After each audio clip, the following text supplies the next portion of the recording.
بسم اللہ الرحمن الرحیم۔ سورج غروب ہوتے ہی افطار کرنا۔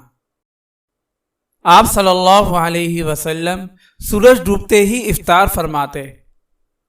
عتبہ بن قتادہ کہتے ہیں کہ آپ صلی اللہ علیہ وسلم جیسے ہی سورج ڈوبتا افطار فرماتے۔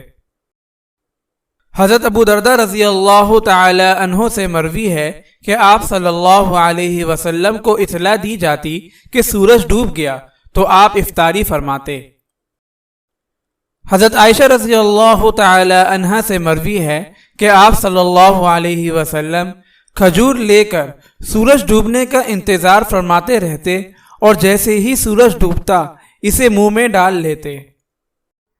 اگر آپ اس صدقہ جاریہ میں شامل ہونا چاہتے ہیں تو چینل کو سبسکرائب کریں اور لائک اور شیئر کرنا نہ بھولیں۔